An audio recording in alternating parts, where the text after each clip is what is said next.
Hello दोस्तों, मैं आपका दोस्त सावन पूनिया आपका हमारे YouTube चैनल में स्वागत करता हूँ। आज हम आपके लिए एक और मज़ेदार कहानी लेकर आए हैं। वीडियो को शुरू करने से पहले वीडियो को एक लाइक और चैनल को सब्सक्राइब जरूर करना। चलिए वीडियो को शुरू करते हैं। कई साल पहले की बात है। मैं जोधपुर के एक छोटे से गांव में प्राइमरी स्कूल में अध्यापक था। मेरे साथ उसी स्कूल में 5 अध्यापक और थे। उन लोगों की शादी हो चुकी थी और उनका अपना अपना परिवार था और मैं कुंवारा था। मेरी शादी नहीं हुई थी। सब लोग गांव में मकान भाड़े से लेकर रहते थे और मैं स्कूल के पास ही एक अलग छोटा सा कमरा बना हुआ था जिसमें मैं अकेला ही रहता था। स्कूल के चारों ओर खेत और झाड़ियां थी। स्कूल गांव से थोड़ी दूरी पर था।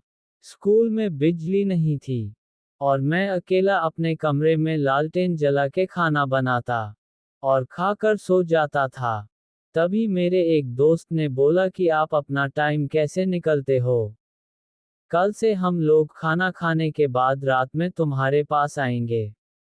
तुम्हारा भी थोड़ा हंसी मजाक में टाइम पास हो जाएगा। दूसरे दिन स्कूल से छुट्टी होने के बाद घर पर जाकर खाना वाना खा के अपने कहे अनुसार मेरे सारे मित्र रात को 10 बजे मेरे घर पर आ गए और हम लोग बातें करने लगे। थोड़ी रात बीत गई। तभी हमारे एक मित्र ने कहा कि यहाँ पर ना तो बिजली है ना तो टीवी है।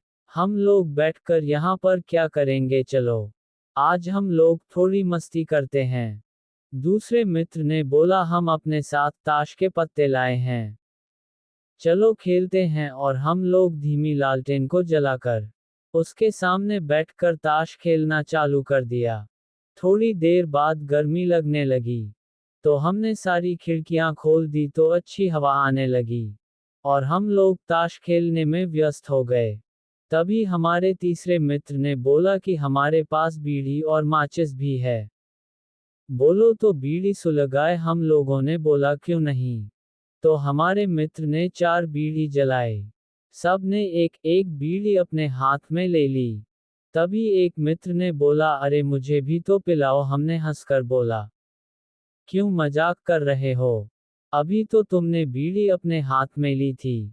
तो उसने बोला कि हमको तो दिया ही नहीं। हमको लगा कि यह मजाक कर रहा है और हमने यह बात हंसी में टाल दी। दूसरे दिन मेरे मित्र लोग मेरे घर पर फिर से आ गए और बीड़ी ताश के पत्ते खेलने लगे। ये सिलसिला फिर देर रात तक चलता रहा। तभी मुझे लगा कि खिड़की से कोई लंबा सा हाथ अंदर आया और मेरी बीड़ी लेकर चला गया। तब तो मनो कि मेरे होश उड़ गए, लेकिन उसका चेहरा हमें दिखाई नहीं दिया क्योंकि बाहर अंधेरा था और अंदर लालटेन धीमी जल रही थी। ये घटना 4-5 दिन तक मेरे साथ होती रही। तो मैंने छठे दिन जब सवेरे मेरे मित्र लोग स्कूल में पढ़ाने आए, तब मैंने यह बात सबको बताई। सब ने बोला हाँ मैंने भी सुना है कि स्कूल के अंदर किसी अध्यापक ने किसी कारण जहर खाकर आत्महत्या कर ली थी और उसी की आत्मा आज भी स्कूल के आसपास भटकती रहती है। तो एक दिन एक मित्र ने बोला आज हम उससे पूछेंगे कि आप कौन हो, क्या पता कोई आदमी ही हो और हमारी तरह वह भी रात में टाइम पास करने आता हो। हमने बोला कि ठीक है। रात में मेरे सारे मित्र मेरे घर आए। आज तो 5वां आदमी भी खिड़की से अंदर आकर बैठ गया। साथ में ताश खेला और बीड़ी भी पिया। जब खेल खत्म हो गया तो वह खिड़की से बाहर जाने लगा। तभी मैंने आवाज दी काका कल फिर से आओगे? उसने कुछ नहीं बोला। इतना सब होने के बाद उसने हमें कोई नुकसान नहीं पहुंचाया था। हमारे एक मित्र ने उसके मुंह पर टॉर्च जलाई। तभी मैंने उसका हाथ पकड़ लिया, लेकिन टॉर्च के सामने हम लोगों ने उसका थोड़ा बहुत चेहरा देख लिया था। वह काला काला आदमी, मटमैली सफेद रंग की धोती और मुंह पर बहुत सारे चेचक के निशान थे। सब लोग बहुत डर गए।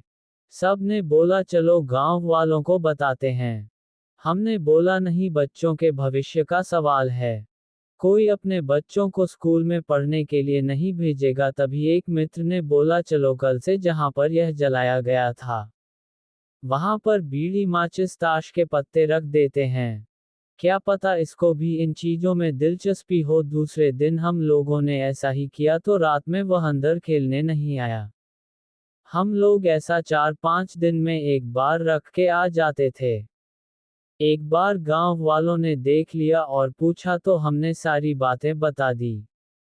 तब से आज भी वहां पर गांव वाले बीड़ी माचिस ताश के पत्ते हफ्ते में एक बार जरूर चढ़ाते हैं और आज भी वह आत्मा किसी को परेशान नहीं करती।